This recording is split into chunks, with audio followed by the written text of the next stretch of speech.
Yes, there we go. Please introduce yourself. Tell us where you were in the Peace Corps and the years. Okay, my name is Patti Gross, or Patricia Gross, and I was in Mali, West Africa, 2001 to 2003, and then I served in Guyana for Peace Corps response in South America from 2009 to 2010. All right, very good. The first question I'd like to ask you is if there was anybody in your life back before your first service that influenced you to join the Peace Corps. Yeah, well, I guess there was a couple of things. I had gone on a missions trip to Haiti. Mission trip where? To Haiti. Haiti? Okay. And I really just enjoyed it. I actually broke my leg before I went on the trip, and so I was hobbling through the streets of Port-au-Prince the whole time. And now, what year was this? That would have been, I think that would have been like 1998. Okay. Why did you go on that trip? My church at home was going, and I was interested in going on an international development trip and just learning more about other countries. I'd gone to Italy previously, but I'd never gone to a developing country. And so I joined, and it was amazing, and I really fell in love with the people and the culture. In Haiti? Yeah. Now, this was a mission trip. You were there to do what? We were doing a medical clinic with a local church there that our church had supported, and we were just learning about their work and the things that they did in the church. And I just was just so moved by the people and their passion for helping others. And so originally I had wanted to be a missionary. And my father, it was hard to raise money for that trip. Like just writing the letters and everything. And my father, when I was getting ready to graduate, and I said, I really just think I want to be a missionary for a while. I just want to go overseas. And my dad said, well, what about the Peace Corps?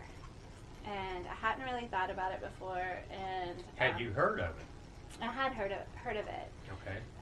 But it wasn't something that I had thought too much about. And so I went to started to talk to different people. My dad introduced me to two of his. My dad goes caving, spelunking, and he introduced. Your dad what? Goes caving. He Oh. explores caves. Oh yeah. And he introduced me to two of his cave buddies that were both in the Peace Corps, and they shared their stories with me about their times in the Peace Corps. One of them, I want to say, was in Nepal, and then the other one was in the Philippines. Who was that? I was in the Philippines. Oh, wait, was it the Philippines? I'm just trying to, I might be wrong. I'm sorry. Oh. Josh was in Nepal, and then, and they were from Charlottesville, and then the other guy, I want to say it was the Philippines, but I just remember he was telling me about he would snorkel, and he had a seaweed farm, and every day he would go check on his seaweed farm. Oh, that was okay. one of his Peace Corps jobs. Scott and Josh are their names. And, yeah, they're from Charlottesville. And so they were telling me their stories, and then my parents introduced me to a few other people that were also in the Peace Corps. And it just really I started to get excited about it. So I applied, and it took about a year and a half to get in. But you went to Haiti first. Went to Haiti first Missionary. as a missionary. Now, let me clear this up. Some people believe that missionaries are there because they're converting people to Christianity. Mm-hmm. Was that the mission of this mission? No, actually, I would say that the church in Haiti was converting us more than we were converting them. No, this was purely a medical mission. So we were providing medicine and vitamins, checking blood pressure, doing blood sugar checks, and we had a medical doctor there that was, meeting with the different people at the church and the community that was coming in. And was this a small little community in Haiti? This was in, I think it's Delma 31 in Haiti. So it's in the middle of Port-au-Prince. It's not a... Oh, it's in a It's big in the metropolitan capital city. area. Yeah. Okay. So it's not in the wealthier section of the city. It is in a more, I guess, like lower middle class area. So the poorest section, but it's definitely not the wealthiest section. Okay. And they serve people from all over Port-au-Prince. Were you kind of knocked out by this? You've never seen anything like this before, had you? I had never seen poverty that way. We went to go visit a man that lived right next to the sewer system, and he had 6 kids, and he talked about every time it rained, his whole entire house would get flooded with sewage. And this man, every morning at, I think, 4 a.m., he would get up and he would knock on people's doors and he would tell them about Jesus. And he would just, go to talk to people. And he actually asked our whole group, he said, how many people have you converted this year or baptized? And nobody in our group could say yes. Yeah. So if you want to talk about whether or not we were converting, no. I would say that that was not your idea at all. It wasn't, Okay. but I was really moved just by the passion of these people to want to take care of their community, take care of each other, and also it just felt like a calling. At one point, the whole group had gone for a hike, and I had a broken leg. How'd you break your leg? I fell on a manhole cover when it was raining on the way to study anatomy. On the way to study anatomy, wow. And Great. so,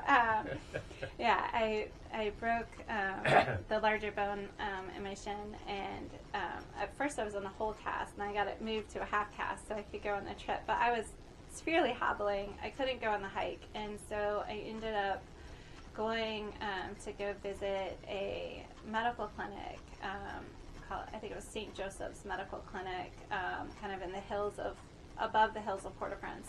Mm-hmm. And they served kids with severe disabilities. And I had a degree in, my minor was in special education and my master's was in therapeutic recreation, just specifically working with kids with disabilities. And at that clinic, there were kids with cerebral palsy, Down syndrome, autism, and the kids with cerebral palsy, it was heartbreaking because they had severe cerebral palsy and they couldn't get seizure meds.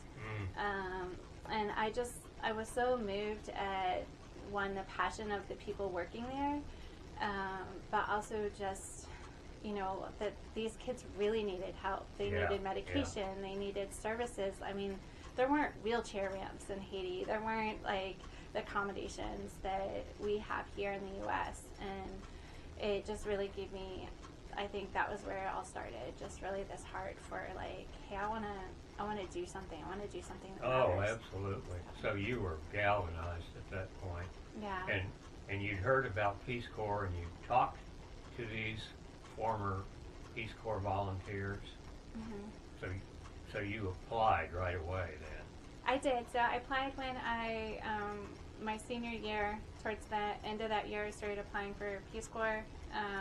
And it took about a year to finish the whole process. I started the application process, and then took a while to figure out like what country I was going to. So I was lifeguarding at the time, right after I graduated, while waiting to go to Peace Corps. And I remember I had a name tag. Everybody was supposed to have something to get people to talk about, and mine was Patti Murray, and it said Africa with a question mark. Because I didn't know where I was going. I just knew I was going to Africa, but I didn't know where. So, what college did you go to? So my undergraduate was at Longwood College in Farmville, Virginia. Farm Hill, Virginia. Mm-hmm. And that was your undergraduate degree? Mm-hmm. What'd you get it in?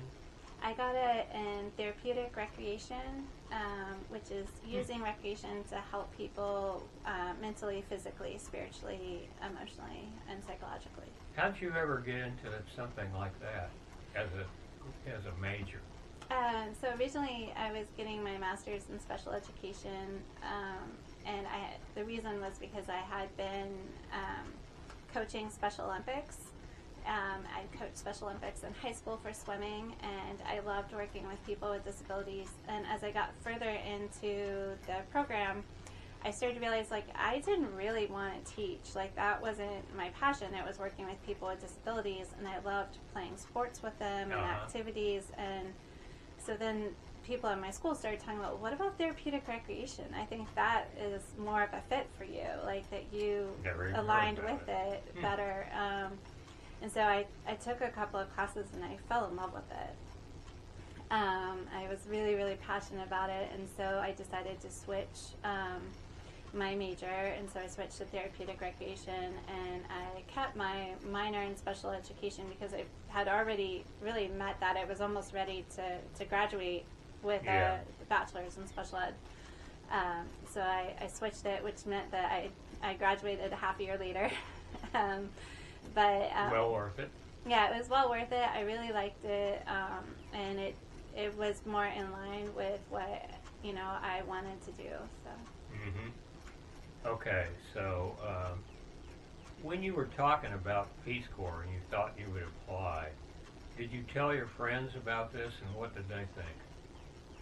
Yeah, I told a lot of my friends. I think a lot of them actually thought that I wouldn't make it, that I would come back after a few months and be like, hey, this isn't for me. And why in the world would they think that? Do you know?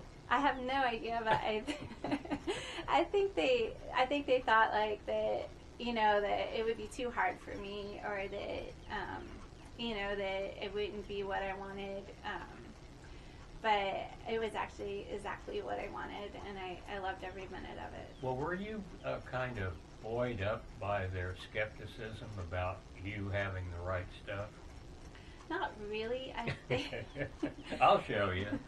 I think I'm more of a I'll show you kind of person. So if you tell me I can't do something, then I'm more likely to do it. Mm-hmm. So it's better not to tell me that I can't do something if you want me to come back.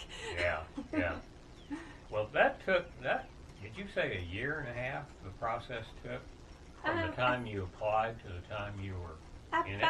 It might have been closer to a year, because it was towards the end of, like, right when I graduated, that I started before I graduated, really, because I started that, I did an extra half year. So I started that summer, or the end, like when I was supposed to graduate in 2000. Mm-hmm. And then it continued till that year, and then I think we left in June of the next year. So. Okay. All right. 2001. So it took quite a while. When did you talk to a recruiter? Or did you? Yeah, I want to say that I talked to the recruiter sometime around August of 2000, sometime around then. And at that point, a little different than they do now. I've heard now, like, you apply for a job similar to VSO or Peace Corps Response. Back then, you applied, like, you had your choice of, like, 3 regions, and you had your choice of 3 technical areas. And then when you interviewed, they talked about which you were the best fit for. And of course, there wasn't really anything for therapeutic recreation. Like, that's sort of a lot of people don't know what it is. So right. I had a choice between working with special education, which I think would have landed me in Jordan or somewhere in the Middle East or somewhere else, or in health and nutrition, because of the overlap of the degrees kind of falling into more the health space. And so I ended up being a nutrition volunteer in West Africa. So. Okay, a nutrition volunteer. And you took that because that was the only way you could get to Africa? No, I think that I decided that I'd rather do, that I was interested in health and, like, health issues, more generally than just special education. But I think I did want to be in Africa maybe more than the Middle East. So. Was the Peace Corps recruiter more of a facilitator than a recruiter? I would say it was more like a conversation. Like, what are your passions? What are you interested in? And kind of trying to align you with the right place to fit your passions. All right. Where did you grow up? So I grew up in Charlottesville, Virginia. Oh, that's a great place. Yeah, so I lived there most of my life until the Peace Corps. So. Mm-hmm. All right. And did you know anybody when you were growing up? Your dad was not in Peace Corps. He knew was Peace not. Corps, Yeah, right? he knew of it. But Did you know anybody growing up who actually had been in Peace Corps? no. Okay. And Peace Corps was not much on your mind until your dad brought it up? Yeah. Okay. Okay. All right, so you applied and you got accepted pretty quick, right? Mhm. Okay. And did you say they gave you 3 choices about where to go, what yeah. to do? I think it was like 3 choices of like what type of job you wanted. You got to prioritize, like rank your top 3, and then you got to rank your top 3 job options. So. Okay. What if they hadn't had any options that you were interested in, but you were still interested in Peace Corps? What do you think you might have done? That's a good question. I mean, I think I would have had to look to see if I was qualified, right? If there was something that aligned with my skill set. And so for me, therapeutic recreation is very medical. Like you learn all about medicines and all the medicines to treat every disability, psychological disorder, and things like that. There's a lot of science behind it. And so I felt like I was well suited for the health field as well as anything working with people with disabilities. And then in education too, since I had the minor in special education. So I think it would depend on if there was an option that kind of fit somewhere in that range. Yeah. And if there was, then I definitely still would have applied. Did you tell the Peace Corps recruiter that you were interested in therapeutic recreation? And you wanted to share your interests and your experience? Not as much as I was just more interested, I think, in learning another culture, learning another language, and finding a way to help, other people. So for me, it wasn't as much. I felt like therapeutic recreation could wait, and I could do that career after I came back. But this was something that I wanted to do first. Okay. So when did you get the notice that you were going? And you're going to this place at this time? Yeah, so I don't think it was until the spring of 2001 that I knew exactly where I was going. And then we, like I said, we didn't leave until June. So. Okay. So you found out you were going to Mali. Did you know anything about Mali at that point? No. Only what they sent me, so I had to look it up on the map. I had to, spend some time researching, learning about the history of Mali, and learning about, the history of Africa and, about, our as Americans and other, other people's roles in colonizing Africa and like what. It was the French, wasn't it? The French in Mali, Mali, yeah. But I mean, I also read about what happened in Tanzania and what happened in other places in Africa, just to give a perspective of maybe also, would people want me there? Would people, would I be welcome? What was the history in that context? How in the world could you get the answer to that? Will they like me there? Will I be accepted? I don't feel like I had an answer, but I didn't want to go in thinking it was going to be easy. I wanted to try to read as much as I could before I came. Oh, sure. Did you try to find anybody from Mali to talk to before you actually went there? Yeah, I went to a music concert in Charlottesville that was a guy that was a Malian that sings regularly throughout, I guess, Virginia and other areas. And so I remember I went up and talked to him and asked him a few questions. And, I remember thinking, wow, my French really isn't that good, is it?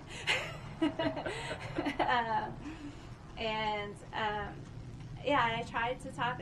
I got to talk to a volunteer that worked in Niger, which is neighboring Mali, not quite. Which country? Niger. Oh, yes. Yeah, which neighbors Mali, and learned about her experience. I didn't get to talk to volunteers specifically from Mali before I left, but they said I did try to go and meet people from Mali, and I did talk to people that lived, nearby. What did the musician tell you? He was just excited for me and excited for me to learn about his culture. Is there anything he wanted you to know? Did he give you any advice? Did he tell you, don't do this? No. But it was neat to, I guess, hear Malian music. Mali has a really rich history in music, and it was so different than anything I had heard before. Oh, so. Yeah. I can't even imagine what it would be. I don't think I've ever heard Mali music. Could play some. But yeah, it just really a lot of storytelling in their music, and they used African instruments, and just the sounds they make when they sing are just so beautiful. So, mm-hmm. Yeah. So when you left your home to fly to your first stop, where was that? Yeah, so first my family and I just drove to Philadelphia. So Philadelphia. Everybody met in Philadelphia, even the people all the way from California or wherever, they all flew there. And so since we weren't that far, we drove there. So my parents came to the first session, and I remember it was just a lot of people. How many were there? How many? We had, I think, 51 or 52 people in our group to start with. From all over, I guess. All over. Yeah. Okay. I think it was 51. And so we were a fairly large group. There was at least 2 groups that came to Mali a year. And so we were one of them. And it was a really quick rundown. Like, they taught us how to count in Bambara to 10. How to say hello, and maybe like a couple of other things. It was sort of a big meeting. We all went out to dinner in Philadelphia, and then the next morning we got on a plane to New York.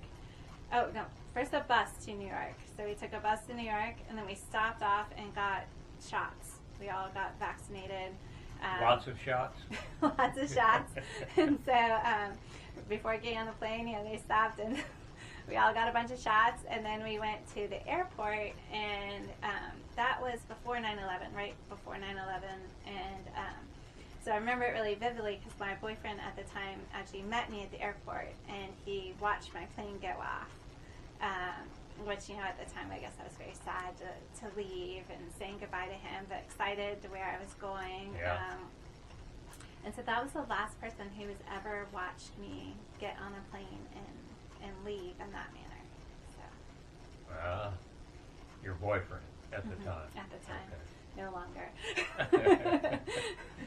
So, was that hard to leave him behind, or it doesn't sound like it? It sounds like you were so wedded to where you were going. Yeah, I was excited about where I was going and excited about the future. A little bit nervous, but I was excited. So you flew out of New York City? Mm-hmm. I think it was out of JFK. JFK. And then we flew, I want to say we stopped in Paris, and then from Paris we went to Bamako. Why in the world would you stop in Paris? Because Mali is a francophone country, and I don't think there's very many flights that go straight to Mali, so Paris is usually the intermediate flight area. So. Okay. How long did you spend in Paris? Just a day or two? Oh no, we just for the layover. Oh, so the layover. Just a few hours. Okay. Yeah. And then you flew where? Then we flew to Bamako, Mali, straight to Mali. What's that like? I've never heard of it. So when we first got there, I think what I remembered is just like how red the dirt was. I think I somehow thought it would be more like Haiti in my mind. And it just looked so different. Like the dirt was really red. There's a lot of trees in that area, not all over Mali. And I just didn't even know what to expect, but I was excited. So when we got there, I think what was interesting is almost half of our bags didn't make it. So it wasn't until like the next day that our bags came. So that was sort of a interesting awakening too, is realizing like, oh my gosh, like where have we gotten that none of our bags get here? Mm-hmm. Yeah. But it was only a day or two, and then you had... Then everybody had all their things, yeah. And how long were you going to be in this place? So we... was this training? This was training. You're going to begin training there, is that right? Yeah. I can't remember if we stayed... So back then they used to have what they called stash houses, which were like intermediate houses that Peace Corps volunteers could stay on every couple of weekends to make a phone call. And so I want to say the first place we stopped was at the stash house, maybe for the very first night. And then the next morning we got on a bus and we went to what they called Tabaniso, which was our training center. And then we were staying in the villages next doors to there. The village we stayed at was called Samanco. And so we stayed in that village for 3 months. Before we went to our villages. Before you went to your final assignment? Final site, yeah. Okay. So it sounds like there's been Peace Corps in Mali for a while, right? Yeah. Before you got there. I think Mali was one of the first Peace Corps countries. Oh, in the 60s? So it had been around for a really long time, and it was, I think, one of the biggest programs at the time. So, unfortunately, there's not Peace Corps in Mali now. So. There what? There's not Peace Corps in Mali now. When did it end? Sometime before 2010. So there was a coup in Mali that caused disruption throughout the country, and so all the volunteers were sent home around that time. Not to return? Nope, there's been nobody else sent there. I don't think so, because of all the terrorism that took over kind of the north of Mali. It's not been a stable situation. So kind of a dangerous place now? Or now, but it wasn't then. Yeah. So. Okay. Well, so you started, so you're going to have 3 months of training. Mm-hmm. Are you going to live with anybody, or are you going to live on your own during that time? Yeah, so we had training site mates, and so actually the girl I rode the plane with, her name was Betty, and we became fast friends on the plane, and so she ended up being my roommate during those 3 months. So, and she's still one of my best friends today. Oh, that's great. That's great. Where does she live? She lives in Chicago now. Oh, okay. So, let's see. You had 3 months of training. Just tell me what that was like. So every day we had training on different issues. So we had language training. So those people that spoke French fairly fluently went straight into the local language training. And then those of us who did not speak French quite as well, we went into French training, and then later into our local language training.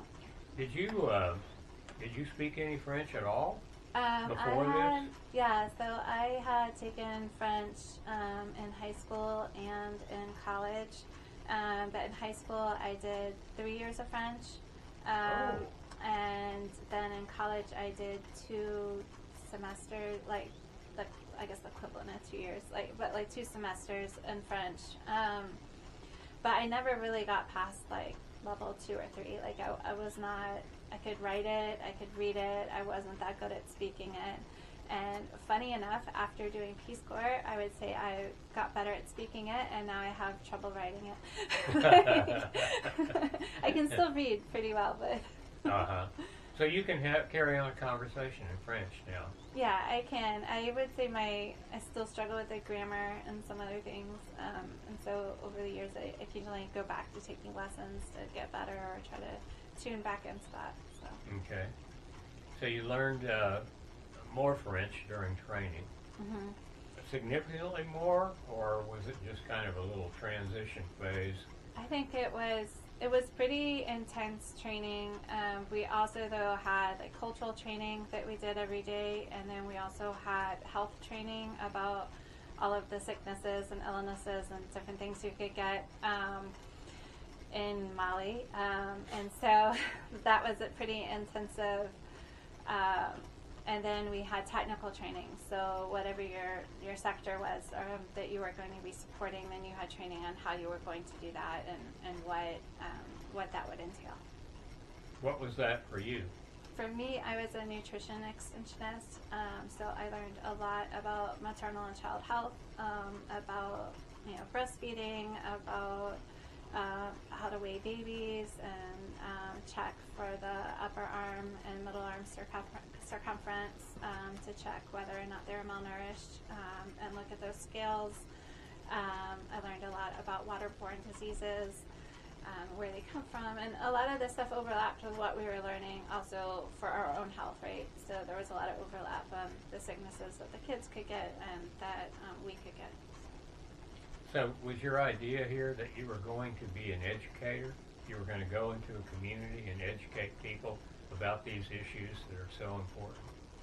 I think that, and then I was going to be assigned to a health center, and so the goal would be that I was to support the health center in doing some of those activities or in whatever the health doctor needed at the time. So you'd be in a health center, but you'd also go out. Mm-hmm. Was that what they told you, or is that what you were assuming? I'm not sure if I knew what to expect, to be honest, and I think a lot of the volunteers did different things according to like what worked out in their village, and so that was something I got a sense of pretty early on, that it was what you made of it, and not necessarily what the job is that you were given. Yeah. Were you going to go? You were going to get assigned. Your permanent assignment was going to be in a small village. Is that right? Most people. Some people were in the city or in regional capitals. So we had, I think at some point they had an opportunity to look at all the sites that were available on the board and just a brief description. Really? Of them. You had that kind of chance? I mean, a choice, rather? Yes, somewhat. Wow. You got kind of similar to the Peace Corps interview. You got to say some preferences. And I remember I was terrified of snakes. And so I was really keen on like who had a village where they hadn't seen any snakes, and I remember that there was like one person that had a health site, and he said, "I've never seen a snake here." And I was like, "This is for me." That's a good reason. I mean, if you're terrified of snakes, that's a very good reason. Yeah. So yeah, I think that was one of the reasons. I was also, because I was a Christian, I was interested in trying to find a village. There was a church in my village, and so that was something else that they had pointed out, that it was a health site. There was a church in the village, although it was really just one family, and that there was there were no snakes. So. Okay. Now, about the language, Mm-hmm. did they tell you that just about everybody in Mali speaks French? No.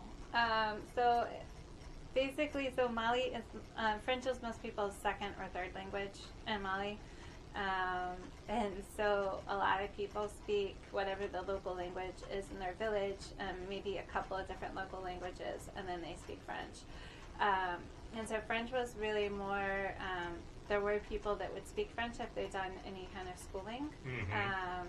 Because back then, a lot of times, even, it was starting to transition, but often they would teach in French even if the kids didn't know French. And so it was... Because they wanted them to learn French, right? They wanted them to learn French, but I mean that meant that the other scores, like the writing and the math and other scores, lagged behind because they were trying to learn those in another language when they hadn't learned that language yet. Okay. And so that was something that was slowly being talked about and changing at that time, but still most of the people that if they spoke French, it was because they had some kind of schooling. So. Okay. So was it your impression then that Mali had many, many regional languages, Yeah. and that they were all kind of different. So if you Yeah. went here, you'd speak this, and if you went there, you'd speak something else, and they weren't Yeah. even close. Exactly. So, so when we started, everybody was learning French and Bambara, because Bambara is the most prominent local national language. How do you spell that? Bambara. Okay. And so that was when everybody was learning those two. But then once they got assigned their site village, then they started learning what the local language was in their village. So like my friend Betty, like she barely remembers any Bambara because she was speaking a completely different language. So she was speaking Bore because she lived in the Bobo villages of Mali. So Well, what did you wind up speaking? I spoke Bambara, but in my village they also spoke Malinke, and so I did get to learn like some of the greetings in that language as well. I never really learned much more than the greetings, but I did learn. So to you greet. couldn't functionally exist in those languages. I mean, you couldn't have conversations that were meaningful with people in those languages that you didn't know. So not at the beginning. Yeah. At the beginning, you know, like I knew some Bambara. We had a language book that I used, and I used that pretty regularly to like talk to the kids. And so a lot of things I use the kids a lot to say, okay, what's this? What's this? How do you say this? And so the kids really helped me to learn Bambara a lot. And I would say it was probably 6 months into my service that I started like dreaming in Bambara. Really? And I remember I woke up one day and I was talking to my host family, and they're like, she knows Bambara now. And so that was really cool to just realize that it just kind of happened over time. Now, this was in the village that you got assigned to permanently. Yeah. And you said you were living with a host family? Yeah, so, in both cases, so in the training village, we all had a host family that we stayed with, and so I stayed with another volunteer there in a little shack. And then the host family had houses around that, or the wall around that, which is called a compound. And the same thing when I lived in my village in Mali for my permanent site. I had a little house that was given to me, and it had a little wall around it with outdoor bathroom. And then there was several houses, so there were 5 brothers and their families, and they all lived in different houses with their families. Some of them had a little wall around their house, most of them didn't, and then there was a big wall around their family compound. Okay. So. Did they have money? Did they have assets, this family? Not that many. I mean, they were really poor. I lived in a mud house, had a mud roof. When it rained, the mud would fall down on me. Everybody poured their water from a well. We didn't have running water. One of the brothers was the tailor in the village.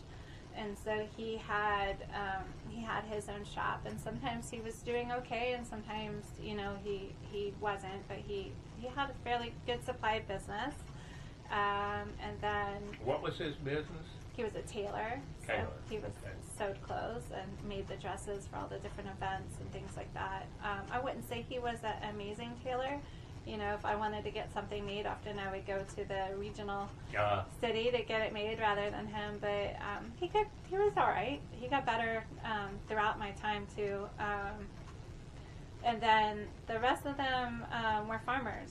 So in my village, and then the oldest brother was the chief of the family, and he used to be the village chief. And then I think someone else came in. I think he was too old, maybe even. But he was a well-respected older man, and he was also a traditional medicine man. So everybody really respected him. The family was well-respected in the community. Everybody knew who they were. And so that was something that was nice. But they weren't rich. It was just more like traditionally they held a standing in the community. Did you talk to the medicine man, and were you interested in what he was doing and how he did it and all that?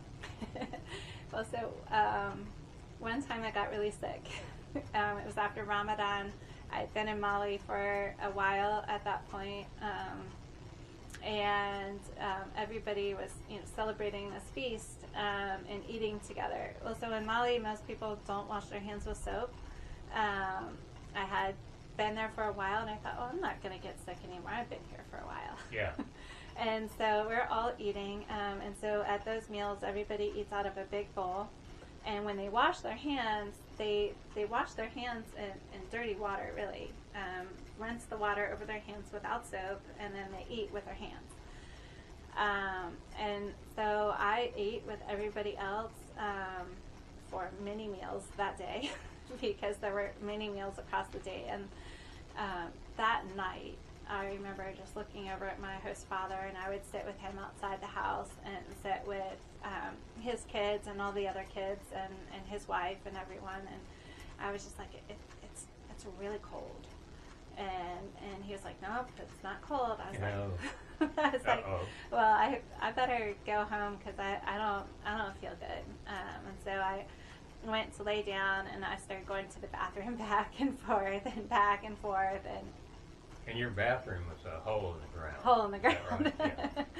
Yeah. And so I'm thinking, this is not good. I'm not doing well. So I waited until about 5 a.m. and I see a lantern go on in the corner of the compound. I said, the old man's up. I'm going to tell him I need help and I need to go to a doctor. We need to get a bus.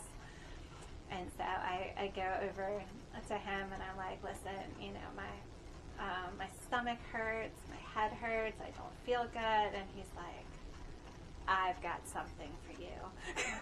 He said that? Yeah. Okay. And I'm like, okay. So he goes into the house and he brings out a bucket of shea butter. And I'm like, what's he going to do with this? And so he puts some on my forehead, and he tells me to rub some on my stomach. And I'm putting this oil on my stomach and thinking, okay, I'm doing this until I can go to the doctor. I don't know what to do. Like, I just need to wait until someone wakes up. And before I finish putting out my stomach, I feel him spitting on my forehead. Spitting? Yeah, spitting. Like that? And he's like, you're going to be all good now. You'll be fine. I wasn't fine. I ended up having to take, I had to go to the doctor in the village at the health center. He wasn't awake.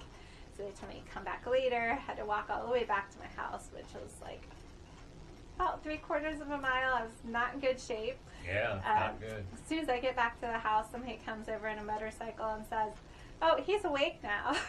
So then I walk all the way back, and he's like, you definitely have malaria. Like, it's clearly malaria. It wasn't malaria. Yeah, I wouldn't. You hadn't mentioned mosquitoes at all. There were mosquitoes in Mali, and there is malaria, but he was convinced there was malaria, and so we decided that we're going to get a bus, and we're going to go to the regional capital so I can call the doctor. And then there are no buses because everybody going by is going for the holiday, and all the buses are full. And so eventually we get what they call like a bâche, which is like a minivan that's the seats are taken out and there's wooden benches inside, and people got a few chickens in their bags and underneath, and a few goats on top and chickens on top and all their bags on top. And so we get in this crowded vehicle, and I'm literally stopping it probably every 20 to 30 minutes to go to the bathroom in some random hole in somebody's house, and they called it a homolog, so like my culture guide was with me, and he was literally coming in with a bucket to clean up after me each time. And by the end of it, I was literally like, just leave me on the side of the road. I'm done. So he had to pick me up and bring me back into the car because I did not want to get back on that bus. And so when we finally get there, I was able to call the doctor and realized that I had dysentery. She was able to define it by me looking in the toilet and telling her what I saw. And so then she, I got on antibiotics. I probably lost 20 pounds from that sickness. So. Were you thinking at any point, get me out of here? Call the Peace Corps and say, come on, I'm done. I wasn't thinking that. At some point I was like, it's okay if I die. I think this is awful. It was just really painful, really awful. So. Well, what was it that you got? That, Yeah, so it was bacterial dysentery. but I mean, what treatment got rid of it? Oh, okay. Yeah, it was antibiotics. So I don't remember the exact antibiotic, but I think it was Cipro probably. But yeah, I took the antibiotic and I got better. And how long did it take for you to get better, to recover, let's say? I think I had to stay at the Peace Corps house for over a week just because my body was so weak from getting sick. Like I said, I literally lost like 20 pounds, like within a few days. And because I was throwing up and I had diarrhea, and so I was really sick. So it just took me a while to get my strength back. And I remember, like, at that time, they didn't let Malians come into the Peace Corps house. And so they didn't bother to even tell my cultural guide, like, if I was okay or anything. I think he even tried to stay in Segu, like, an extra day to make sure, and they kept turning him away. Yeah. And I didn't know it because I was sick. And so when I came back, he was really upset because he was like, I drug you all this way and I didn't even know if you were okay. And so that was something that, it was sad, So. Were you pretty anxious after you recovered that you might get this again sometime? And you sure didn't want that. Not as much, but I definitely made sure I washed my hands with soap every time. So you knew what you had to do. Yeah, and I also knew that, like, no, just because I've been there a while doesn't mean that, like, I'm immune to sickness. Like, you're going to get sick if you don't do the right things. I also was a little more careful, like, when we had those big meals, I'd often ask for a spoon or a fork, or maybe to even eat, like, separately, depending on how many people were eating, just because, I didn't want to get sick. Or if it was a big group, maybe I'd eat less at that meal, and then I would go eat more at one that, like, maybe I had, like, a little bit more space to just try to not to get sick. So. Well, I was told in my assignment to always boil the water before you drink it. And I did that for a few days. I was living with a family. And it struck me that I was kind of insulting this family, that I had to have this special preparation. And I didn't like that. I didn't like that feeling. So I decided that I was just going to drink the water. So I had the runs for the whole rest of the time I was there. But it wasn't disabling. I just lived with it. And I think my village, like, because I gotten so sick, they were really worried about me getting sick like that again. Yeah. And so, like, they were also protective of me after that point, because I was really sick. So, yeah. Well, turning away from that now, and back to your assignment, tell me about that, and especially any key people that you met that have stayed with you, at least in your head and maybe your heart. Who you met when you were at your assignment and who you worked with. Okay. Yeah, so when I first got there, the first people I met was my host family. And so, like I said, the 5 brothers. So Alu was the chief of the family.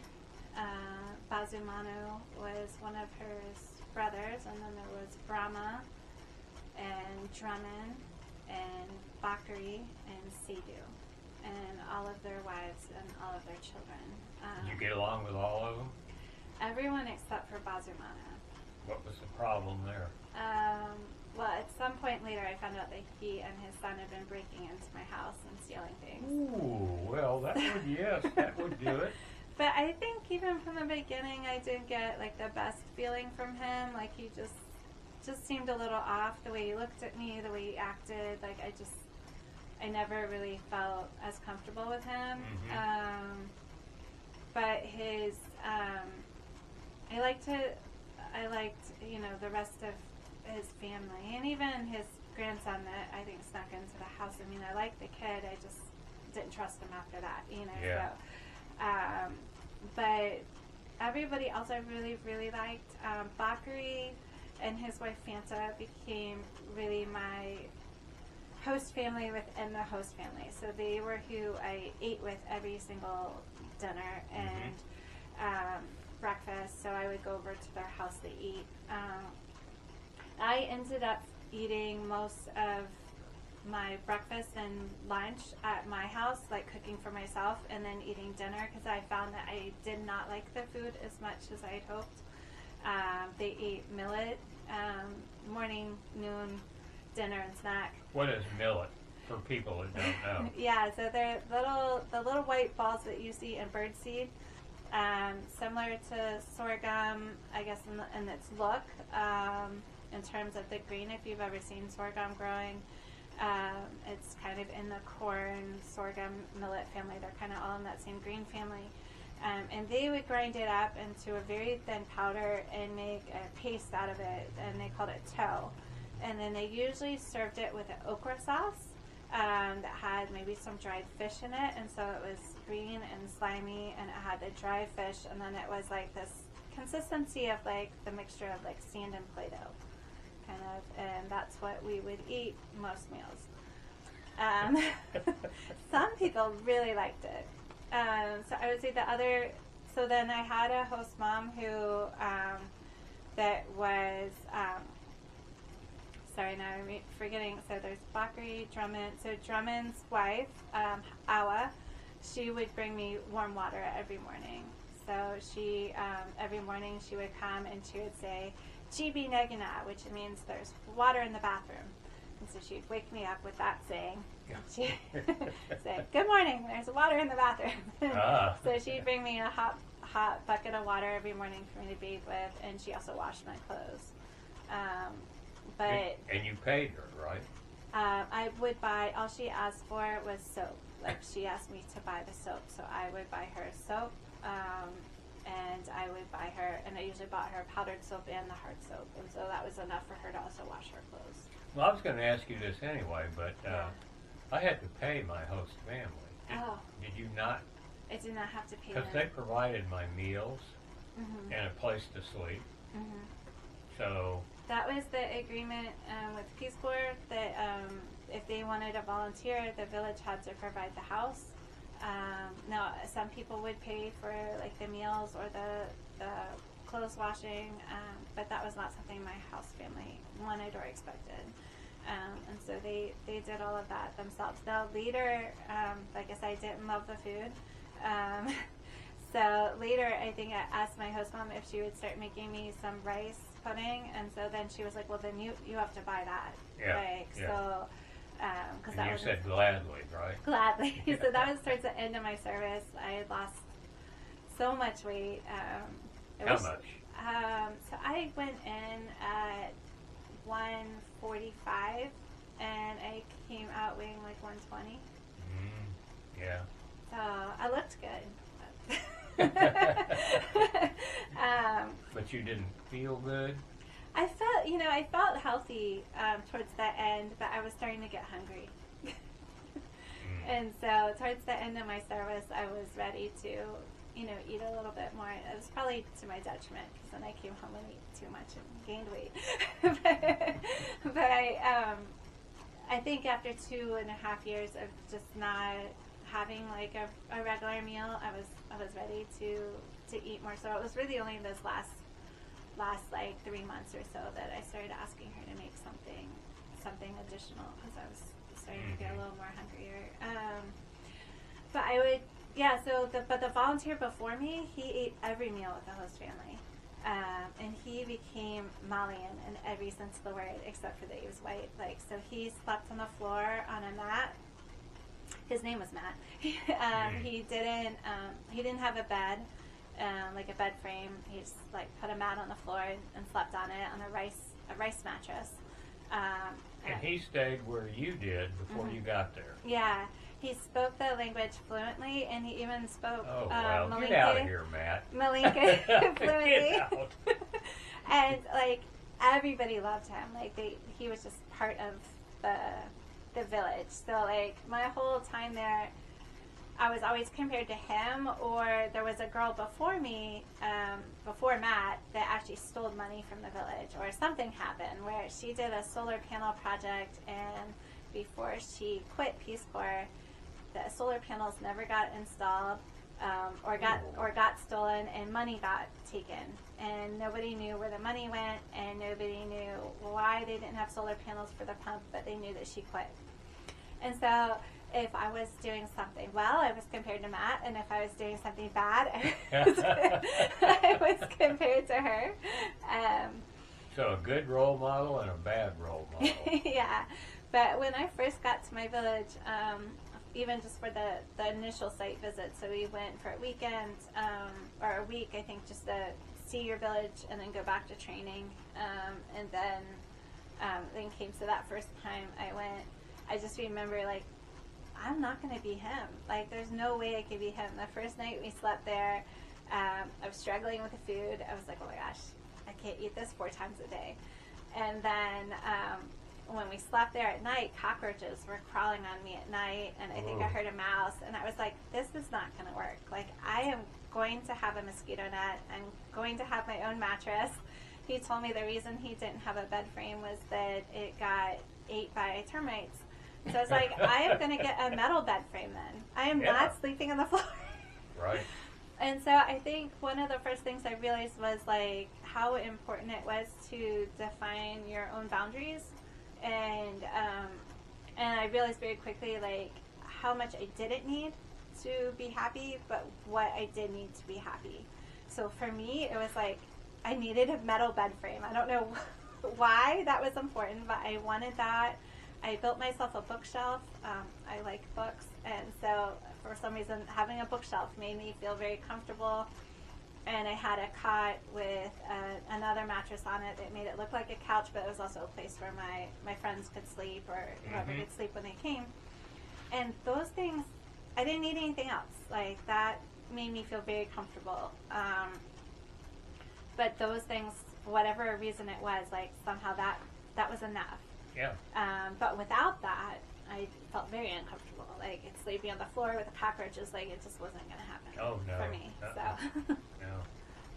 Well, I think that's a very, very important part of your Peace Corps experience, is finding out, setting limits, setting boundaries. A lot of volunteers that I've interviewed didn't seem to do that. They just wanted to fit in. Even if they were miserable, they wanted to fit in.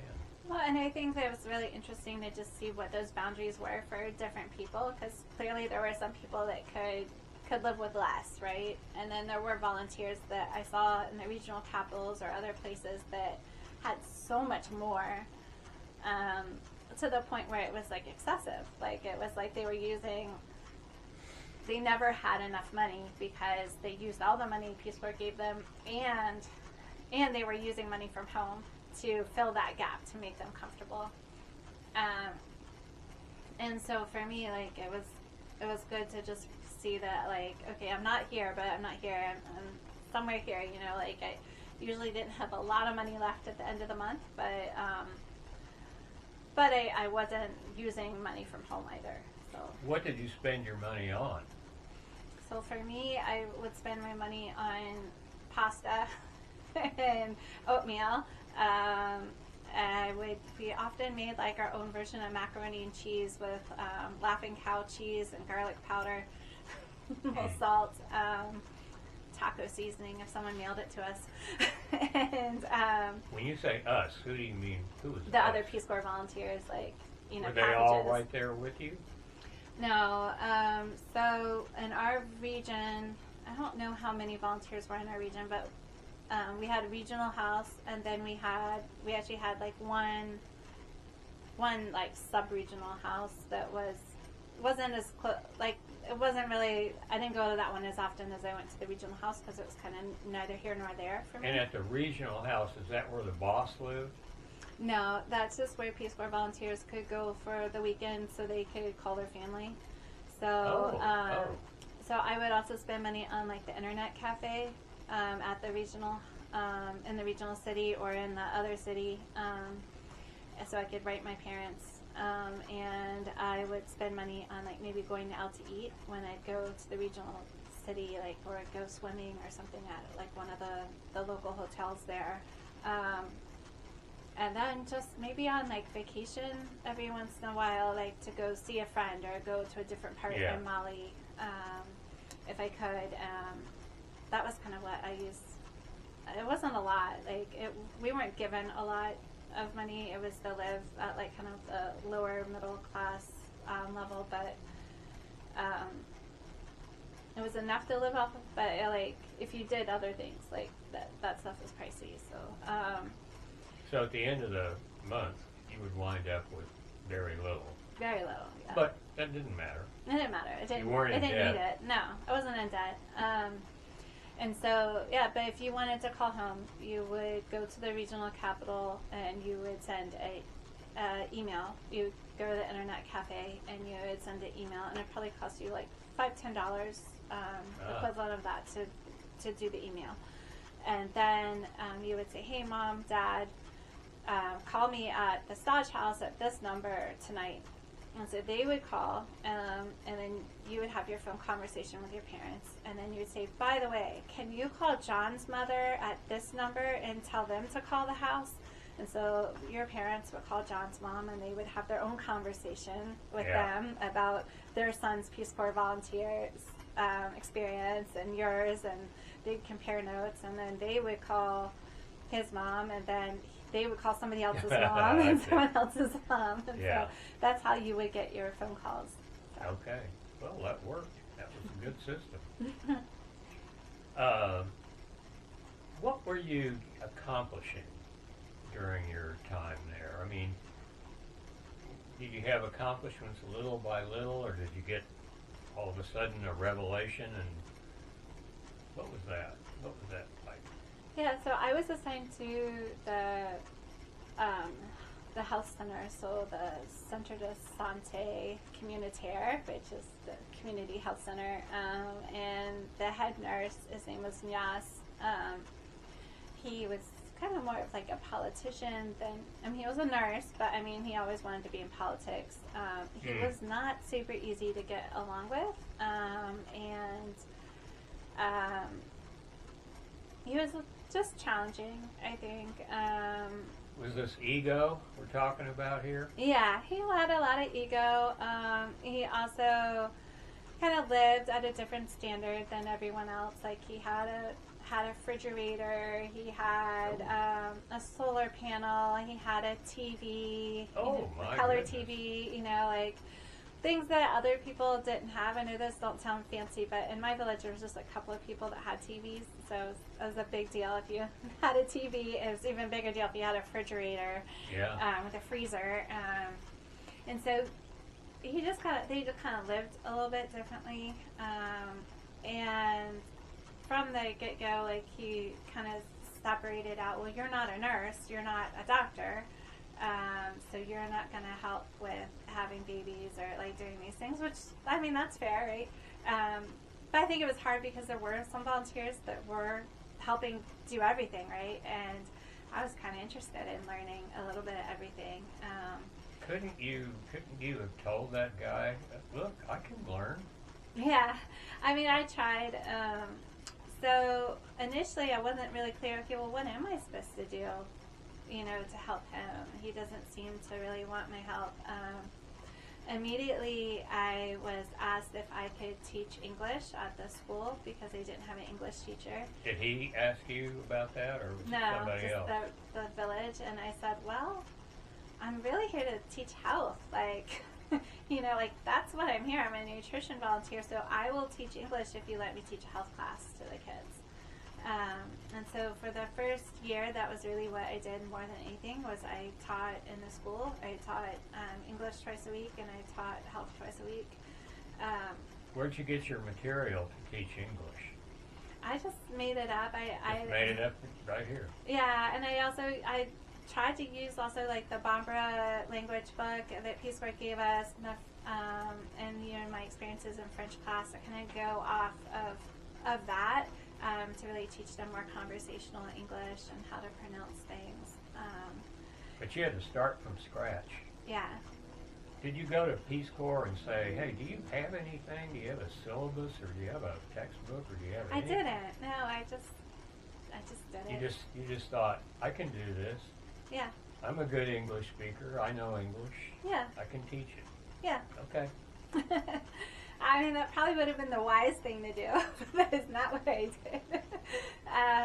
And so I taught the class, and then I did a training with Peace Corps about starting a health committee in the village and how the health committee could support the village. So in my second year, and it really took that whole first year to kind of figure out, okay, this guy doesn't really need my help or want my help. How do I do something that's meaningful? And so that second year, I went to this training about health committees, and I brought some people from my village with me to the training. And we came back and we decided we were going to survey the village and see what they said the problems were in their village, like what were the problems in their families. Yeah. And so we did a survey.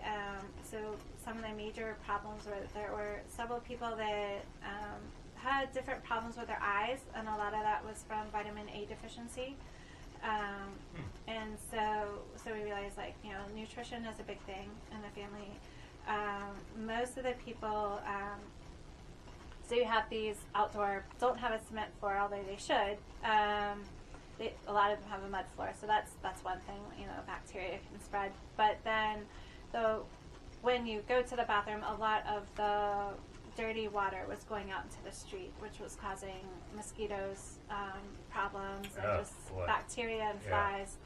And so we realized that most people didn't have what they called like a soak pit, where that dirty water could get put into the ground and get filtered before it goes into the ground further. And it was covered from flies. And so we talked to everybody about that. We also talked about just that there were kids that were just malnourished that needed more supplementation. And so we talked about ways that we could make a ameliorated porridge that they could buy at the health center, because one of the challenges they said is to make something fancier, had more nutritious for the whole family, which, you know, as I described, my whole family is really 6 families and all of their kids. It was very expensive for them. And so we talked about, like, but if you just had to buy for that one kid, you know, like, you could probably do that, you know, until that kid got a little bit healthier and stronger. And so we came up with a way to make ameliorated porridge out of soybeans and peanuts, which were readily available. Soybeans were something they were growing and they were selling to the U.S. market and to French markets. They weren't really keeping, but I taught them how to make soy flour and how to make soy milk and how to mix it, and some recipes that tasted good and got them to taste test it. And so we created a dried porridge that they could sell at the health center. And I taught the women how to make soap and jam, and the men how to make the soak pits. And so then we went to every family in the community and built a soak pit in every family's household. Oh, that's great. And then, like I said, we got these women working with the health center to make the porridge and sell their soap and jam, and so that they could also support the health center to improving the health of the community. Sounds great. And then actually the nurse, he actually got on board, and he was like, this is a really good project. He was like, I wasn't a fan of your health classes. You know, he was like, but I like this. And so he actually started taking me out to the other villages in the area, because his community health center served 10 villages.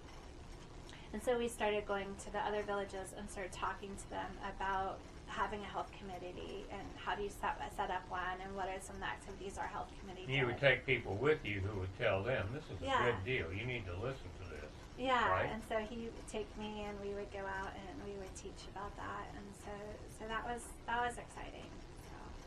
So, I can see why. And we also did a community garden in my village as well as another village, and I was able to work with a French NGO and write a grant to get the solar panels replaced at the solar pump that was stolen, so kind of repair that hole in our Peace Corps memory. What was the NGO? I do not. You said it was French? It was a French Oh, one. okay. I don't remember the name offhand. I probably have it written down somewhere. Well, I was going to ask you this anyway, speaking of NGOs. Mhm. Did you ever hear of World Neighbors when you were in Mali? Because No. Mali is one of their countries. No, I had never heard of them Oh, before. okay. And you still haven't? That's the one you told me about the other day. Yeah. I looked them up. Yeah. Yeah. Yeah, I just wondered if there was any contact. I'm not finding that World Neighbors has contact with Peace Corps. And Oh. that doesn't, I don't know why that is. Huh. But anyway, Yeah, and I haven't reached out to them yet, but no, there was World Vision was in my village, mm-hmm.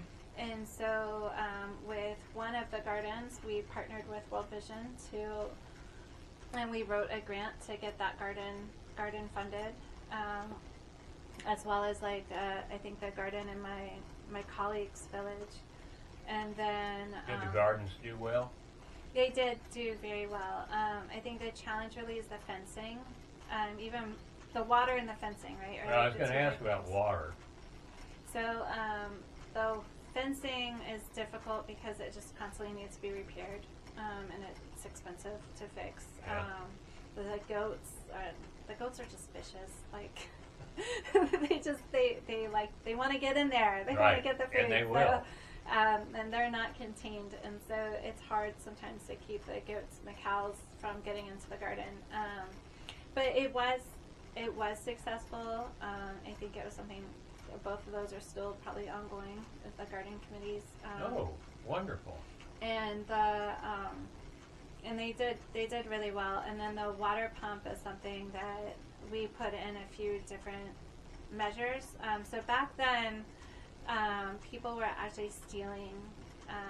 They would even sometimes come at gunpoint to steal solar panels, like they were a hot commodity. And so ours was far from the road, so that wasn't as likely. But still, you have people in the community that might steal it. And so we actually put a guard. We had the village pay a guard for the solar panels to make sure that they didn't get stolen. And then there was actually a fee to use the solar pump. So they had to pay like 5-10 cents, to use the solar pump to fill it in. And so that money would go back into the bank account for the community bank account for the solar pump. So if it did need a panel replaced, if something broke, they had money to fix it. And so that was the philosophy behind it, and I think it worked. It seemed like they were able to keep it going after that. But previously, if they lost the solar panel or if something broke, they didn't have money to fix it. And so developing a system where they were actually maintaining those funds was critical to make sure that they could replace it if they did. And so the solar pump, it got water from really down deep, so that water is usually really clean. And then they were able to then pump that water into 2 large cisterns in the garden, which they could take their buckets and then feed the rest of the garden. It's still not the best way. I mean, now we really talk more about using drip irrigation and other methods, but that was what we were doing then. Yeah. Before that. In my colleague's village, and he was like a 14-kilometer bike ride away. His village chief had taken he had a solar pump in his village, and somebody had taken one of the pipes that was supposed to go to irrigate the cows' watering troughs, and he had taken the pipe and used it as his TV antenna. As a what? TV antenna. For his own personal use. That's obscene. So, I mean, sometimes it can be a little bit disheartening, or more than disheartening, some of the things that we would witness and see and get frustrated with. Did you have to deal with that? The one who took the trough for the TV antenna? I didn't have to deal with that. I mean, like I said, that health center, so the solar pump issue that happened before I came, like the nurse that worked at the health center, soon after she left, that was when he got the TV, when he got the refrigerator, when he got his own solar panel. How did he have money for that? well, so there was always question about maybe she didn't take the money, maybe this Peace Corps volunteer didn't run away with the money, but maybe he did, and so there was a lot of that. I did a tree planting project with the kids at the school, and I had them each bring the equivalent of 25 cents from their family, and so like they all came with the money, and I got half of it, and I was like, how's that possible? There's this many kids in the class, and if you each gave 25 cents and you all said you did, how do I only have $5 when I should have 10? And they were like, because the teacher took it. Oh, And so there was a lot of that. somebody told you that? The kids told me. So there was a lot of that. He also had a mattress. That director of the school had a mattress in his office so he could sleep with students. I mean, and I remember just being mad and frustrated and just upset at what was going on. And the more people I talked to, the more people were like, well, we can't talk to his boss because his boss is doing the same thing. And these teachers in the lower school are also doing the same thing. And so there was a lot of corruption. Same thing with like stealing. And I remember when the teacher says, well, if I don't steal or I don't do that, then I get in trouble because the other teachers are stealing. And they'll say that I'm not doing my job. So sometimes you even have to commit fraud just to like not lose your job. And so there was a lot of corruption and a lot of frustration that I think was a harsh reality that I came across. But Sure is. yeah. And there wasn't really anything you could do about it, was there? Not Because much. it's endemic. Mm-hmm. It's not just one or two. It's like you said. It's endemic.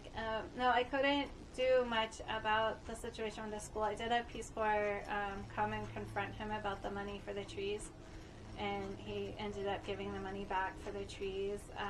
And they confronted him about the mattress, at the time. But I mean, did that change anything? I'm not so sure.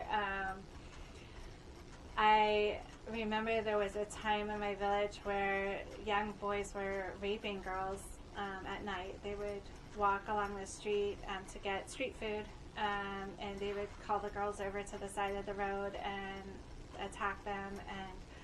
And the girls, and I had a young girls group that I was meeting with about different health issues and their periods, and just talking about things they couldn't talk about with their parents or boys, and they all confided in me and told me the boys' names and a list of their names. And what they'd done.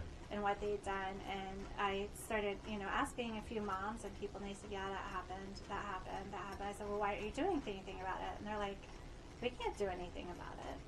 I said, they'll have to go to jail. And if they go to jail, the jails in Mali are horrible. We're not going to send anybody's child there. And I said, this is what you're going to do. And I approached the mayor, and I told the mayor, you are going to go to every single one of those boys' houses, and you're going to talk to their father. And you're going to tell them what you've heard, and that father is going to get mad at them. He's going to spank them, and they're going to stop because you've talked to their father. And you're going to tell them if you hear about it again, they're going to jail. And I bet you it'll stop. And it did. He went to everybody's house, and he talked to them, and the fathers all got very mad at their sons, and the problem stopped, at least for a period of time. Well, I am very impressed by this, and really kind of floored that this raping wasn't something that their fathers had taught the sons. And it might have been, but I think the fear that their son would go to jail was enough that would at least deter the son for a while, that the father would say, you're not gonna go to jail. Like, the mayor came and talked to me, this is a big deal. And so I think they did take that seriously.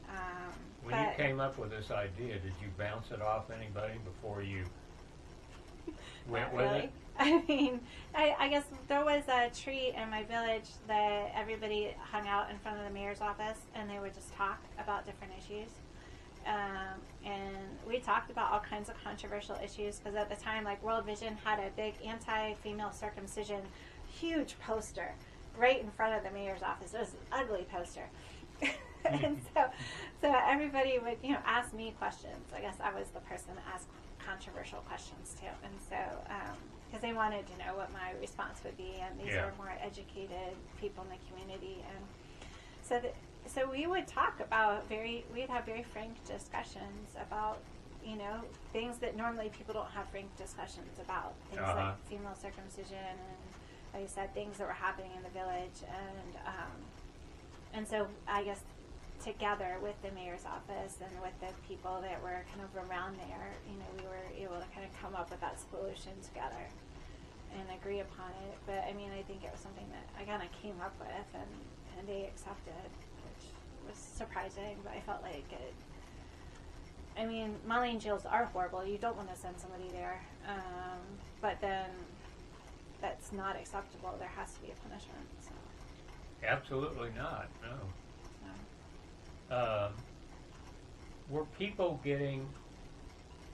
Well, it sounds like as a result of these projects, people were getting a little more prosperous.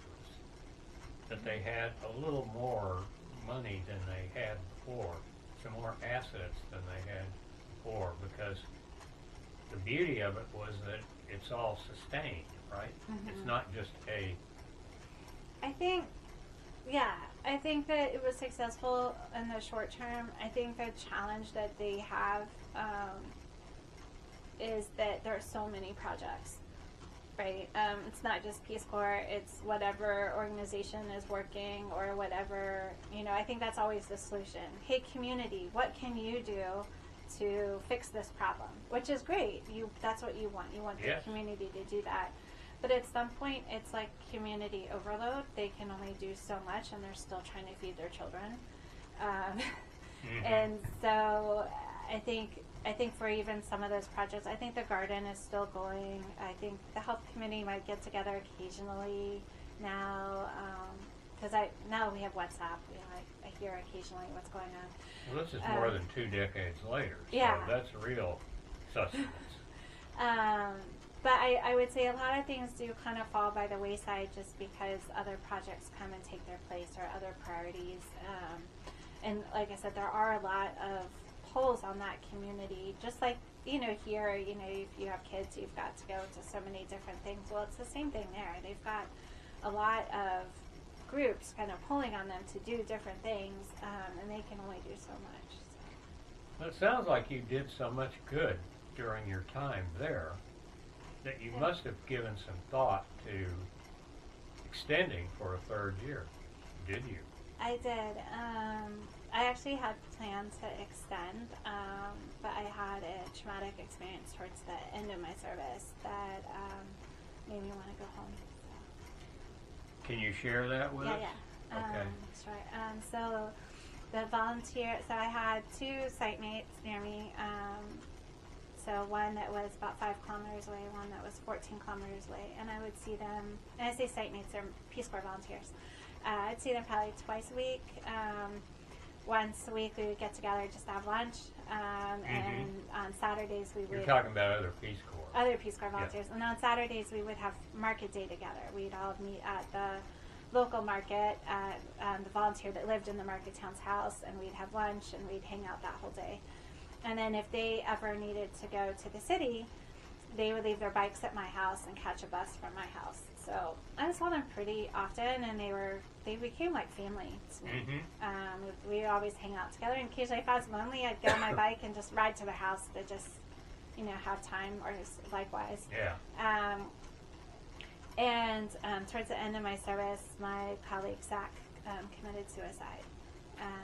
And your colleague that you had known all this time. Yeah. And we were both planning on extending a 3rd year, and his girlfriend was going to extend, and I was going to extend,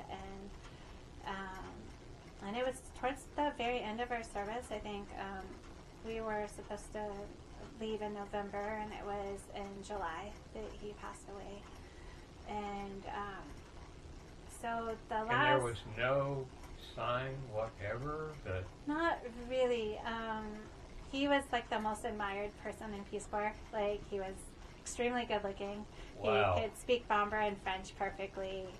He built amazing wells. He was a water sanitation volunteer, and his wells were like, they were so beautiful like, that he made. and everybody just loved him. Like in the village and Peace Corps, all the girls had crushes on him. Like, and same thing in college and high school when he was, you know, from all the stories, like he got voted most admired, I think, at Northwestern or in his school. And I mean, he was applying to Harvard and Yale for law school. Like, he was a smart guy. But for whatever reason, I think sometimes you do get depressed. You know, you're by yourself a lot in Peace Corps. Maybe it gives you a lot of time to think. But I also think sometimes the people are the best at things, maybe are the hardest on themselves. And so I didn't see the signs, but I will say You didn't want to be alone? the week before he died, he came to my house and he was crying that day. And He was what? Crying. He was Yeah. sad and said he was feeling really bad. And we talked, and I thought that he was feeling better. He stayed at my house for a couple of days, And he probably was feeling better. and we made plans to get together for the 4th of July, and we were going to go visit his girlfriend and celebrate her birthday. She had gone home for her grandmother's funeral. And so he said he would meet me separately. I was going earlier for a party, and he said he didn't want to go to the party, but he was going to meet me. And so I was waiting for him. 4th of July came and went, and he didn't show up, and I was waiting at the regional capitol for him to show up, and instead a police officer showed up and had a note in his hand and said that, you know, that they had found his body. And it had said, like, that found his body hung, and I didn't know that French word to hang. Yeah. It just wasn't something in my vocabulary, and so I didn't catch that part at first, and so later someone had to tell me. That he'd hung himself. Yeah, and so This must have been a terrible shock. it was horrible, and I ended up seeing pictures of him hanging by accident at the Peace Corps office when they were showing. Oh, you saw those? Yeah, Oh. and so I started to have nightmares, and I just had a really hard time with his death. So I actually got medically evacuated for a couple of weeks for counseling. I didn't want to go because I was really scared that if I went, I wasn't going to get to come back, since it was normally, if you get medevaced the last like 6 months of your service, you don't come back. Like, Yeah. And so I was really nervous because I was like, I need to finish my service now. Like, I want to finish it for his sake, for my sake. I need closure. I need to say goodbye to my village. When were you scheduled to leave? November. Oh, November. Oh, Mhm. yeah. So you've got a ways there. Mhm. Okay. Yeah, and so And so you were medevac where? I was medevaced to Washington D.C. And how long did you spend there? I was there for 2 weeks, and then I came back. I did come back. I said, if you don't, I was like, if you don't let me come back, I'm going to use that money for my COS, and I'm going to buy a ticket, and I'm going to go back. So I was sent back, and I finished, but it was hard. I didn't sleep a day by myself for the rest of the time. I had volunteers just kind of rotating in and out. My dad came to visit, and I took him to Timbuktu and to see Zach's village and my village. But it was a hard time because normally, like in Mali, the village mourns for 4 days after someone dies. They'll sit outside their house and they'll have meals and they'll pray and they'll mourn, and then after those 4 days, they move on. Yeah. In the case of Zach's death, they sat outside his house for 10 days without leaving. And his host father put a chair in front of his house because Peace Corps said, don't touch anything in his house. Don't let anybody touch anything that he owns. So to them, that was even the garden that he had built and the wells that he had built. And Peace Corps didn't come back for 4 months. And so every day for 4 months, he sat in front of his house without leaving, guarding Wow. his house, and wouldn't let any of the women touch the garden or touch the wells. And so when I went back to his village, I said, no, please use the garden. Yeah. That's what it's Please. for. Please, and so but that was it took a toll on everybody in my community in a way that, because they had never seen that before. Like, suicide wasn't something that really occurs in Malian communities. Yeah. And that was something that also hit really hard. You know, I think depression is pretty widespread in Western civilization. In Mali, they have nothing. Like, they had so little, and yet they were so happy and joyful. And not to say that people are joyful all the time or they don't have hard times, but community is so strong there, and they support each other, and they find ways to laugh about everything. In Mali, you have joking cousins, and so, like, if your last name coincides with someone else, and that means you're a bean eater. So all the Malians we took, and Peace Corps volunteers, we all took Malian names. So mine was Dusu Dao, and if somebody else had the last name Traore, Toure, or Dumbele, they were my joking cousins. And so anytime I ever saw them, I would greet them. I have to ask them, how are you? How's your mom? How's your dad? How's your father? How's your brother? And then I would joke with them, and I'd say, ah, ha, ha, you're a bean eater. You eat so many beans that last night I saw your wife bring in a huge sack of beans over to your house. And, you know, the joke's kind of worldwide, you know, like fart jokes worldwide.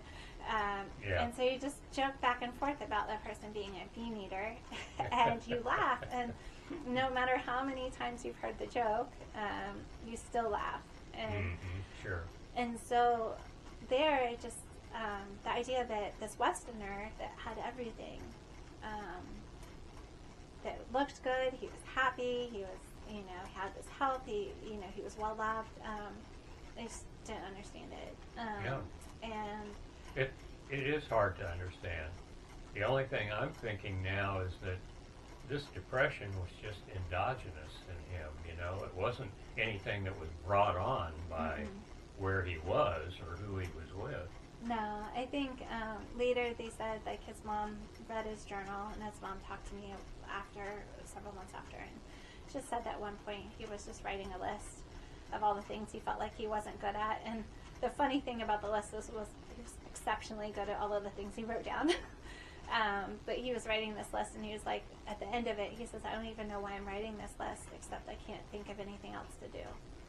And so I think, and that was like 6 months before he died. So I think it was something that had been affecting him for a while that no one knew about. No one knew. And if they knew about it, they disregarded it, thinking like, but he's so amazing. Why would he think that? You know? But it was something that it took me a long time to get over. And I remember my Peace Corps director, towards the end of my service, saying, "There'll become a day where you will talk about Peace Corps, and you talk about all the amazing people and things that you met, and Zach will be there, but he won't be the main memory in your Peace Corps experience."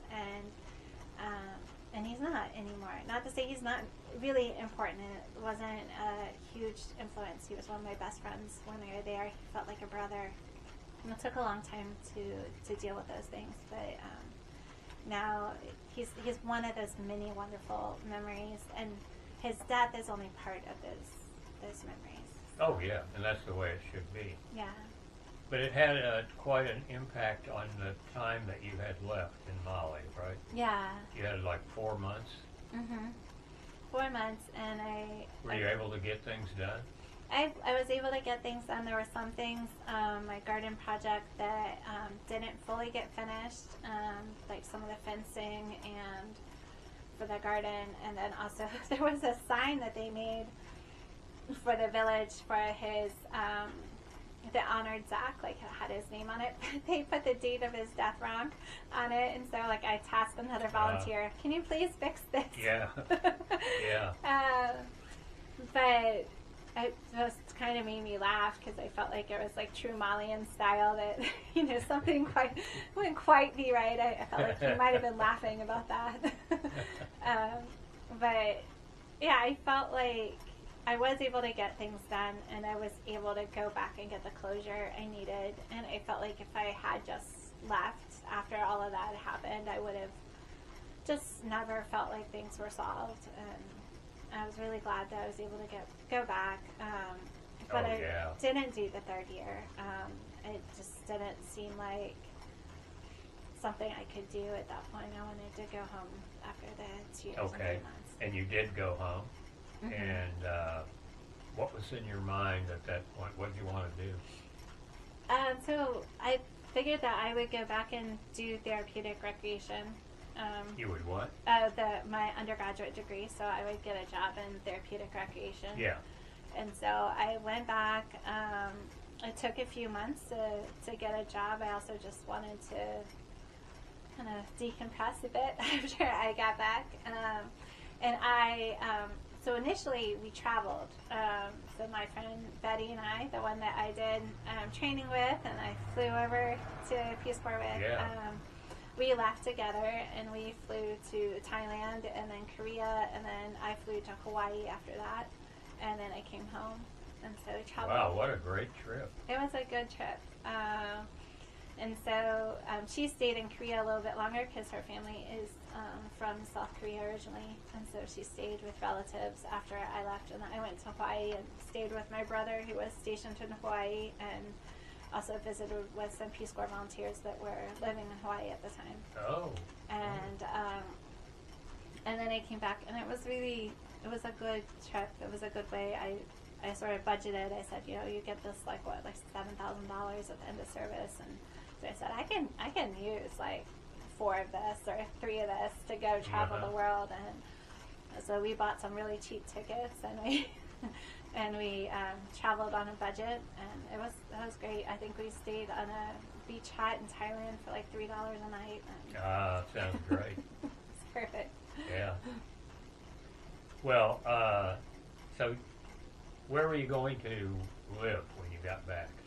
So I moved back in with my parents initially, and I used the rest of the money to buy a car because I needed a car. Sure.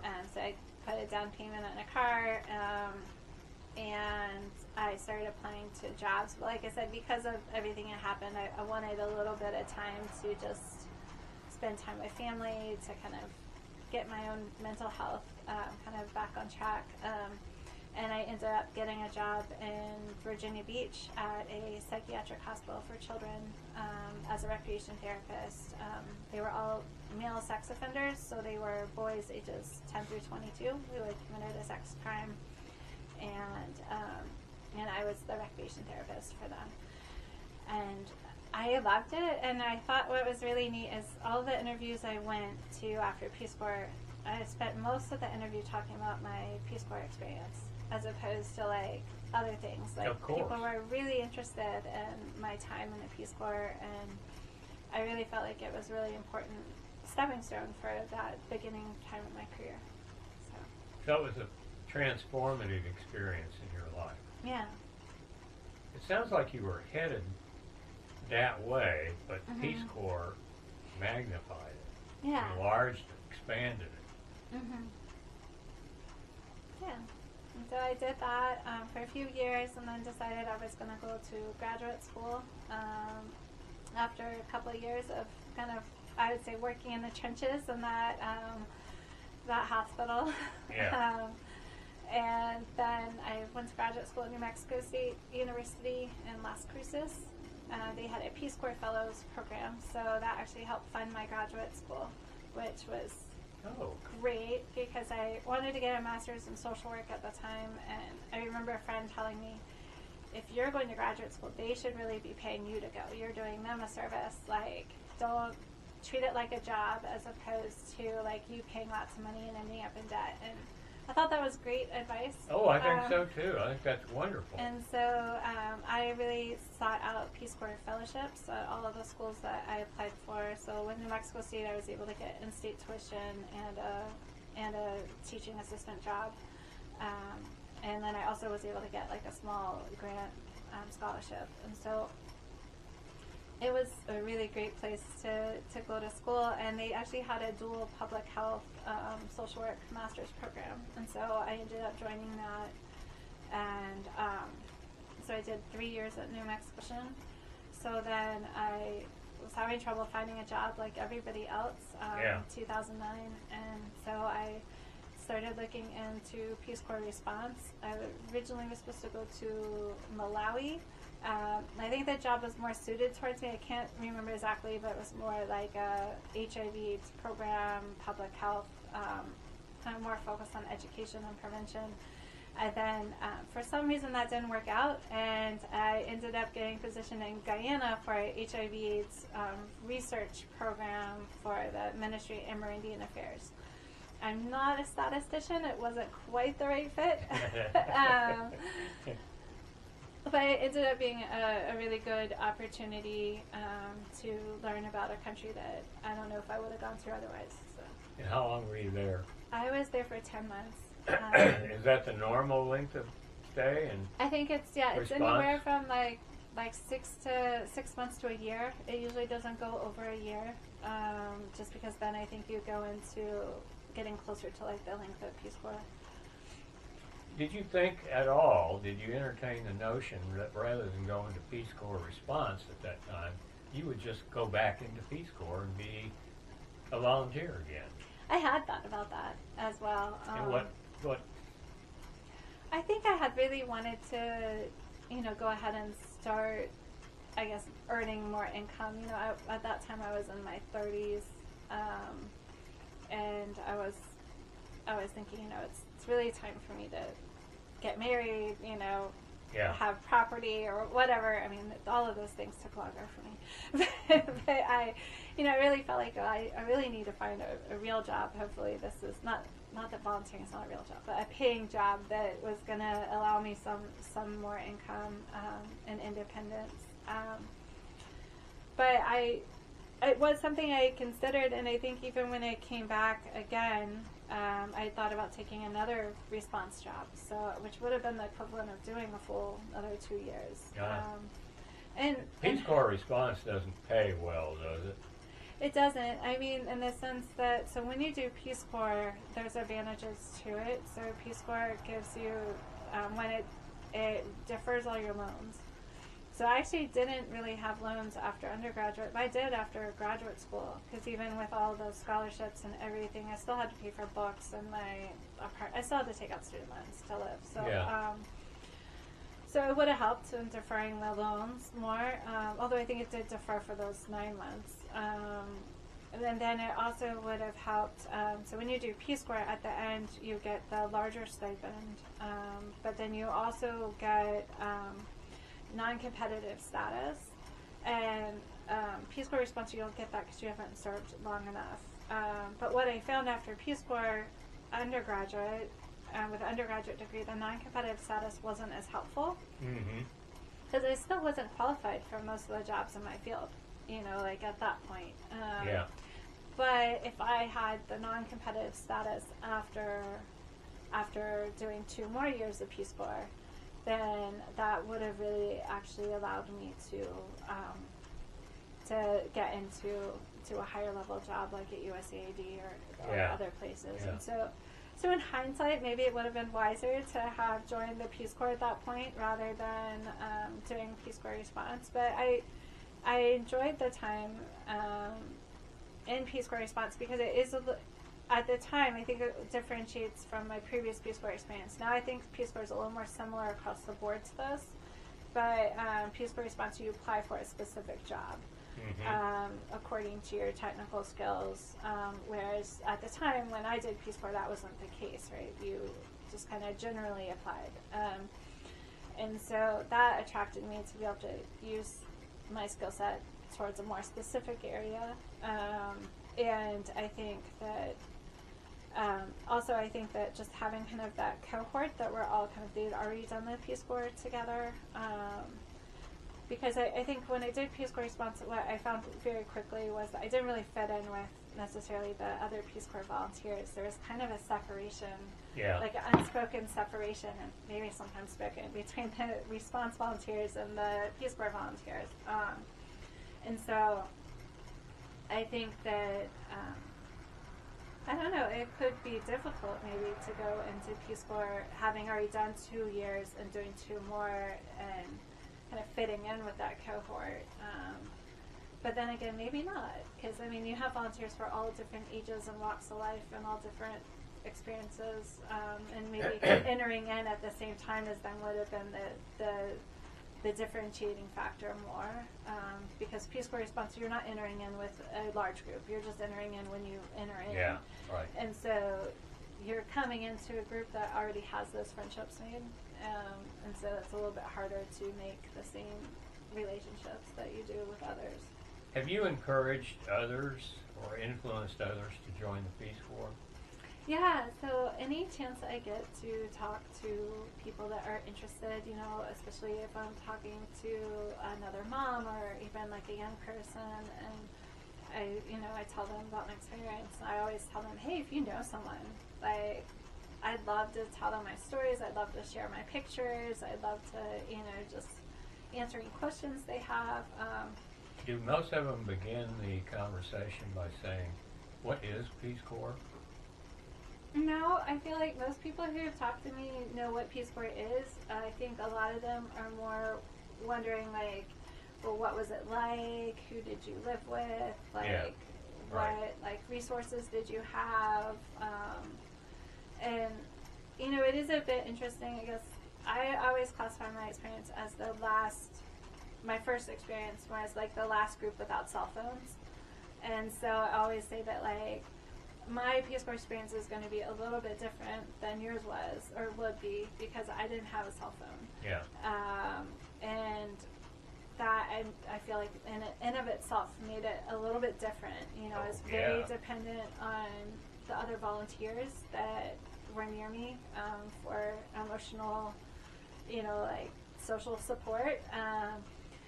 We didn't talk to our families that often, it's like once a month, or letters or things like that. I talked to my family one time in 2 years. Yeah, so I mean... That was the dark ages. Yeah, so I mean, I feel like and some people would go longer. We used to have contests, like who could stay at their site the longest before leaving. And so, and some of us just didn't last as long as others. So I think that also kind of depends on. But after I left, I guess all the volunteers started to have cell phones, and so they would text each other, I guess, on a regular basis, more than seeing each other. So I think like market days and seeing each other, like for like going over to someone's house to just have lunch or something, like wasn't as common because they could text them, and then they were also more in touch with like their families back home. So I feel like that changed things a bit. I'm not saying that made it that different, but a little different. I don't know. You'd have to be there. You'd have to be there. Yeah. I know my experience in Guyana was different, but in Guyana I was in the capital city, so my life was a lot different. Yeah. So I was still getting a Peace Corps salary. I wasn't getting more just because I was in an office job. Although, I mean, I guess there's questions about that. Yeah. If you're coming in asking to do harder work, I wouldn't say harder work, more technical work. More technical, yeah. Like, should you have a higher salary? I don't know. But we were in the capital city, so our lives were so different than I think the people out in the field. I was in the office most of the time, and occasionally I'd get to go out in the field, but most of the time I was in the office. So. Do you know if you have ever influenced anybody to join? Can you name them? Oh yeah. This person probably wouldn't have gone into Peace Corps except I talked him into it, or I talked her into it. Or there was this girl at Johanna in Virginia Beach, and I occasionally touch base with her.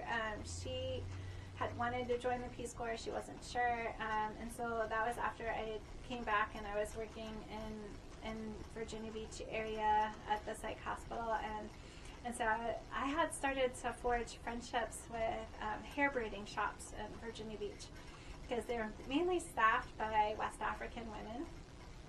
And so I would go over there and I would just chat it up in Bambara with them, and they would get a kick out of this white girl coming into this all black West African hair braiding shop, speaking their local language. Yeah, that's true. And so her and I, she was talking to me about the Peace Corps and how she was interested in applying. And I was like, well, hey, I'm thinking about starting to teach English class to these ladies.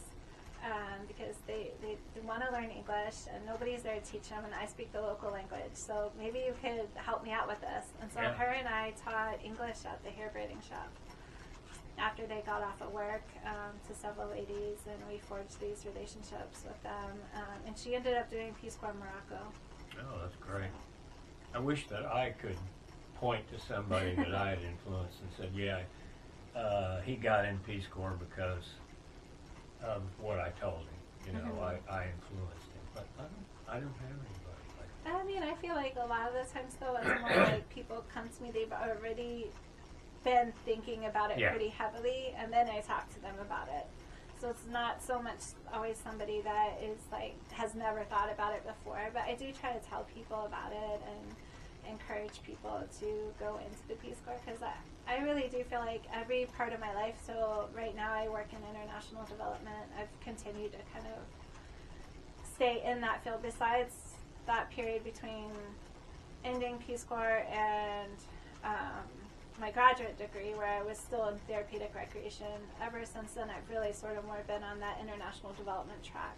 Yeah. And I always think of it as like really being a formative experience in my life, and that one that has not just determined like how I look at the world, but also my career and my passion going forward. Like I feel like it's really influenced probably every aspect of my life.